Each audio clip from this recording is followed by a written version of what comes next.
ప్రభుత్వం పేదవాళ్లకు ఉచితంగా ఇసుక అందిస్తోందని ఎమ్మెల్యే మిరియాల శ్రీషాదేవి అన్నారు. అల్లూరి సీతారామరాజు జిల్లా రంపచోడవరంలో ఇసుక ట్రాక్టర్లతో నిర్వహించిన ర్యాలీలో ఆమె పాల్గొన్నారు.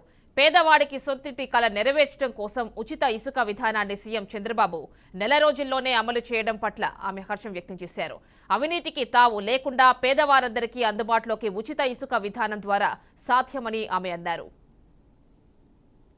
ఇసుక ఉచితంగా ఇవ్వడమే కాకుండా అమల్లోకి వచ్చిన వెంటనే విజిలెన్స్ కమిటీలు అంటే పర్యవేక్షణ కూడా ఉంటాయండి. ఇసుక ఉచితంగా పంపిణీ చేసిన తర్వాత పర్యవేక్షణ టీమ్స్ అనేవి ఉంటాయి. వాళ్ళ ఆధ్వర్యంలోనే పర్యావరణానికి ఎటువంటి దెబ్బ తినకుండా ఇసుకను పంపిణీ చేయడం జరుగుతూ ఉంది.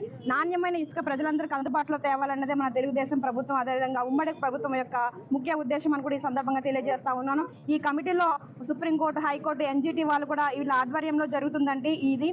అంతేకాకుండా జిల్లా స్థాయిలో కూడా collector, sub collector, joint collector, అదేవిధంగా మైనింగ్ డిపార్ట్మెంట్ వాళ్ళు ఇలా ప్రతి ఒక్కరు కూడా ఆర్డీఓ ఇలా ఒక కమిటీగా ఏర్పడి ఇసుకలో కూడా ఎటువంటి అవకతవకలు లేకుండా వారి ఆధ్వర్యంలో సక్రమంగా ఇసుక పంపిణీ జరిగేలా కూడా జరుగుతుందనేసి మన తెలుగుదేశం ప్రభుత్వం చెప్పడం జరిగింది. ఈ విధంగా ప్రజలందరూ కూడా సామాన్యులనే కాదు, బడుగు బలహీన వర్గాలనే కాదు, అందరూ కూడా అందుబాటులో ఉండేలాగా ఉచిత పాలసీని తీసుకొచ్చినటువంటి చంద్రబాబు నాయుడు గారికి ఎప్పుడు రుణపడి ఉంటామని ప్రజలందరి తరఫున, అదేవిధంగా కార్మికులందరి తరఫున ఈ సందర్భంగా